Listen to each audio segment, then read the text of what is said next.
Hello students, अपनी last video में हमने डिस्कस किया था गैलीलियन ट्रांसफॉर्मेशन के बारे में। अब हम इस वीडियो में डिस्कस करेंगे conservation law according to Galilean transformation. हमारे पास दो इम्पोर्टेंट कंजर्वेशन लॉ होते हैं, conservation of energy and conservation of momentum. So इन दोनों कंजर्वेशन लॉज को हम गैलीलियन ट्रांसफॉर्मेशन की हेल्प से डिस्कस करेंगे। तो सबसे पहले हम बात करते हैं conservation of momentum. Conservation of momentum को डिस्कस करने के लिए अगेन हमने दो फ्रेम ऑफ रेफरेंस लिए। ये आपके पास S frame of reference, second S prime frame of reference है। एंड जो एस प्राइम फ्रेम है वो एस फ्रेम के रिस्पेक्ट में एक कांस्टेंट v वेलोसिटी से x डायरेक्शन के अलोंग मोशन कर रहा है। अब यहाँ पे हम कंजर्वेशन ऑफ मोमेंटम की बात कर रहे हैं, तो हमने क्या लिया, दो पार्टिकल्स लिए।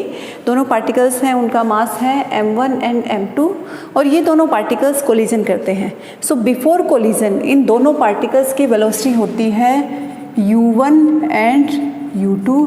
एंड जब ये कोलाइड कर जाते हैं एक दूसरे के साथ, तो कोलिजन के बाद इन पार्टिकल्स की जो वेलोसिटी हो जाती है आफ्टर कोलिजन, उसको हम रिप्रेजेंट कर रहे हैं। अगर हम कहते हैं कोलिजन के बाद आपके पार्टिकल्स अगेन इस टाइप से मोशन कर रहे हैं, सो यहाँ पे v1 वेलोसिटी होगी और यहाँ पे v2 वेलोसिटी होगी।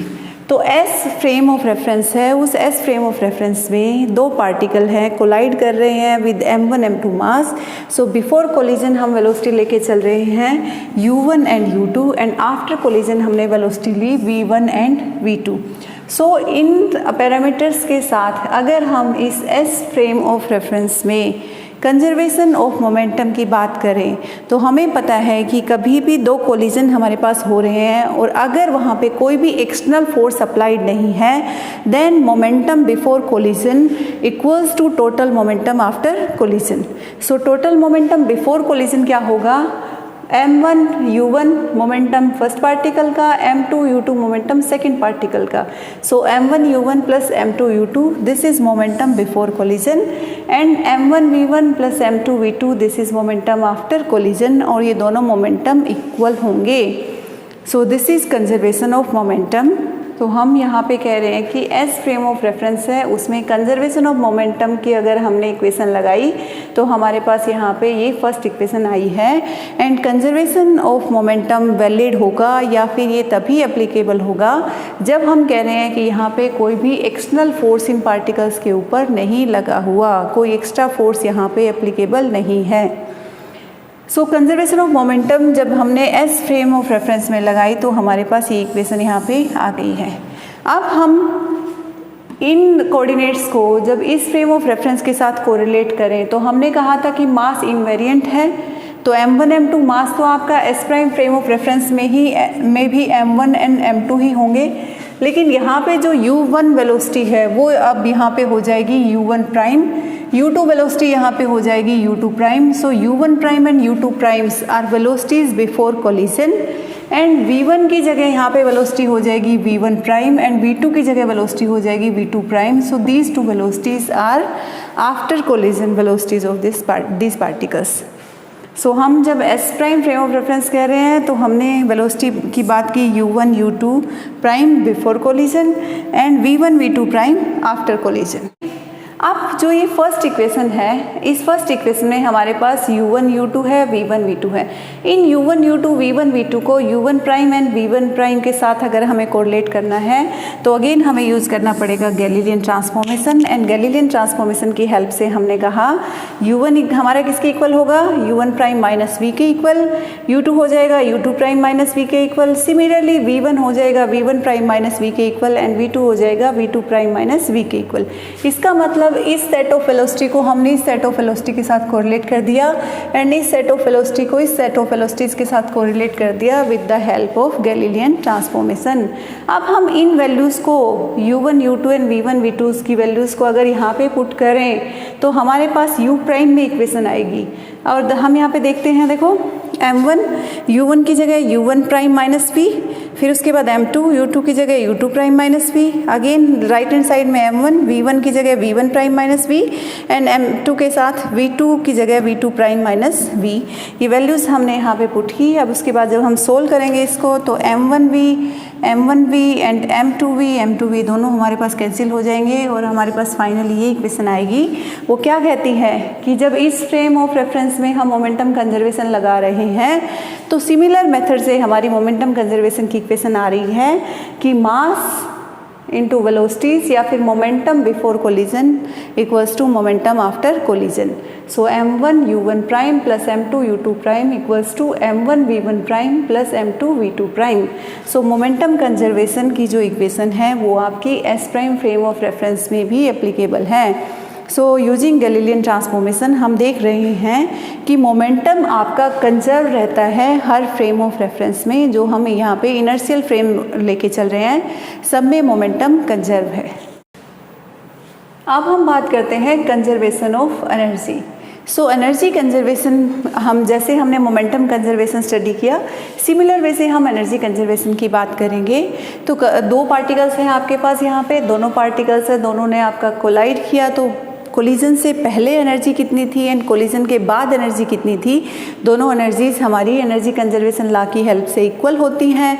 तो हम यहाँ पे कहते हैं कि अगर दो पार्टिकल्स हैं दोनों ने स्ट्राइक किया और उनके कोलिजन के बाद कुछ क्यू एनर्जी हमारी अमिट होती है तो इन that case energy before collision हमारे पास क्या होगी, half m1 u1 square plus half m2 u2 square energy of this particle plus kinetic energy of this particle, दोनों की काइनेटिक एनर्जी का सम हो गया।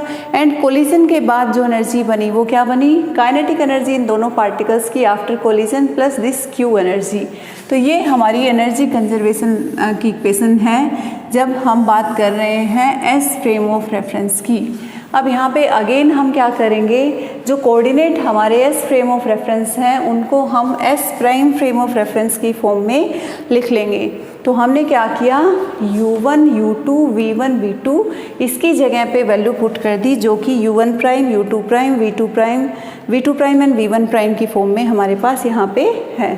सो इन वैल्यूज़ को हम इस इक्वेशन में सब्स्टिट्यूट कर देंगे और इस इक्वेशन में ये वैल्यूज जब सब्स्टिट्यूट करेंगे तो हमारे पास ये इक्वेशन आएगी। यहाँ पे हमने Q को एज इट इज सेम रखा। हम क्या कह रहे हैं कि अब हम एनर्जी कंजर्वेशन लॉ लगा रहे हैं अपने S prime frame of reference में। एंड यहाँ पे हमने क्या कहा, जब वेलोसिटीज़ का सेट u1 u2 था तो यहाँ पे u1 प्राइम u2 प्राइम हो गया। जब वेलोसिटीज़ का सेट v1 v2 था तो यहाँ पे v1 प्राइम v2 प्राइम हो गया। बट जो एनर्जी यहाँ पे Q थी वो एनर्जी यहाँ पे भी Q है, क्योंकि अगेन हम न्यूटोनियन मैकेनिक्स की बात कर रहे हैं, गैलीलियन ट्रांसफॉर्मेशन को कंसिडर कर रहे हैं। तो उस केस में जो आपकी एनर्जी होती है that is an absolute quantity. जैसे कि हमने लास्ट केस में डिस्कस किया था कि मास एब्सोल्यूट होता है न्यूटोनियन मैकेनिक्स को जब कंसिडर करते हैं तब, टाइम एब्सोल्यूट होता है एंड एनर्जी भी एब्सोल्यूट होती है। तो जो यहाँ पे Q होगा इसकी वैल्यू सेम रहेगी। तो हमने यहाँ पे Q को अभी एज इट इज़ रखा है क्योंकि इस इक्वेशन में हम इन वैल्यूज़ को पुट कर रहे हैं। अब हम इस इक्वेशन को सोल्व करते हैं तो यहाँ पे जो ये स्क्वायर ब्रैकेट है इसको हमने एक्सपेंड किया तो हमारे पास आया half m1 u1 prime square plus m1 v square minus twice of m1 u1 prime v। And उसके बाद जो सेकंड ये यहाँ पे है इसको भी हमने एक्सपेंड किया। So m2 u2 prime square plus m2 into V square minus twice of m2 u2 prime into V. So ये आपकी लेफ्ट हैंड साइड है जो ये इस टाइप से एक्सपेंड हो गई है। अब जो राइट हैंड साइड है उसको भी हमने सिमिलर पैटर्न से यहाँ पे एक्सपेंड कर लिया है। अब इसमें हम देखें तो देखो हमारे पास ये लेफ्ट हैंड साइड टर्म थी एंड ये राइट हैंड साइड की टर्म थी। इन दोनों टर्म्स को अगर हम कंपेयर करें तो देखो m1 v स्क्वायर ये टर्म हमारे पास है दोनों side and similarly m2 v square हमारे पास दोनों साइड है। तो ये दोनों टर्म्स आपकी कैंसिल होगी। इनके कैंसिल होने के बाद आपके पास यहाँ पे देखो लेफ्ट हैंड साइड में ये दो टर्म्स बची हुई हैं और एंड बाकी ये दो टर्म्स हम इन स्क्वायर वाली टर्म्स को कंबाइन कर लेते हैं। So half m1 u1 prime square plus half m2 u2 prime square, इन दोनों को कंबाइन कर लिया। उसके बाद हमारे पास ये टर्म थी twice of m1 u1 prime into v minus twice of m2 u2 prime into v. जो ये हाफ फैक्टर हमारा यहाँ पे अंदर आएगा तो ये 2 को कैंसिल कर देगा और v को अगर हम कॉमन लेंगे तो हमारे पास यहाँ पे बचेगा m1 u1 prime plus m2 u2 prime और नेगेटिव साइन है वो यहाँ पे बाहर आ गया। तो इन दोनों टर्म्स को हमने कंबाइन करके इस फॉर्म में लिख दिया। सिमिलरली जो राइट हैंड साइड है उसमें भी जो स्क्वायर टर्म थी उसको हमने अलग लिख लिया, half m1 v1 prime square plus half m2 v2 prime square. अब उसके बाद ये जो टर्म है हमारे पास ट्वाइस में, इन टर्म्स को हम जब कंबाइन करेंगे तो 2 फैक्टर से 2 कैंसिल हो जाएगा, नेगेटिव साइन हमारा बाहर रहेगा, v हमने यहाँ पे अगेन कॉमन ले लिया। सो हमारे पास आया m1 v1 prime plus m2 v2 prime and ये q एज इट इज़। अब देखो ये दोनों टर्म्स आपके पास m1 u1 prime plus m2 u2 prime और इधर है m1 v1 prime plus m2 v2 prime, ये क्या दिखा रही हैं? ये दिखा रही हैं आपकी मोमेंटम कंजर्वेशन इक्वेशन को। और हमने पहले ही देख लिया है कि गैलीलियन ट्रांसफॉर्मेशन को अगर हम कंसिडर करते हैं तो मोमेंटम कंजर्व रहता है हर इनर्शियल फ्रेम ऑफ रेफरेंस में। सो आपकी ये दोनों टर्म्स हैं वो इक्वल होंगी, तो ये लेफ्ट हैंड साइड में टर्म है, राइट हैंड साइड में टर्म है, तो ये दोनों टर्म्स हम कैंसिल कर सकते हैं। जो रिमेनिंग कंपोनेंट्स हैं उनको अगर हम यहाँ पे लिखेंगे तो वो हमारे पास क्या आएंगे, half m1 u1 prime square plus half m2 u2 prime square equals to half m1 v1 prime square plus half m2 v2 prime square plus q, and this is energy conservation equation for S prime frame of reference। आप यहाँ से देख सकते हैं m1 m2 मास है particle के, u1 u2 prime जो थी वो वेलोसिटीज थी पार्टिकल की बिफोर कोलिजन। सो बिफोर कोलिजन एनर्जी क्या हो गई, half m1 u1 prime square plus half m2 u2 prime square. अब आफ्टर कोलिजन क्या हुई, velocity v1 prime and v2 prime और एक q एनर्जी है वो रिलीज हुई। तो यहाँ पे आफ्टर कोलिजन आपके पास इक्वेशन आ गई, half m1 v1 prime square plus half m2 v2 prime square plus q। So energy is conserved for in different frame of reference, जो कि इनर्शियल फ्रेम ऑफ रेफरेंस हम लेके चल रहे हैं under Galilean transformation. So Galilean transformation को अगर हम कंसिडर करते हैं, in that case energy and momentum हर इनर्शियल फ्रेम ऑफ रेफरेंस में कंजर्व रहेंगे। So this is all about conservation law according to Galilean transformation. I hope आपको ये क्लियर हुआ होगा। अगर इसमें कोई भी डाउट हो तो उसको पूछ सकते हैं। Thank you.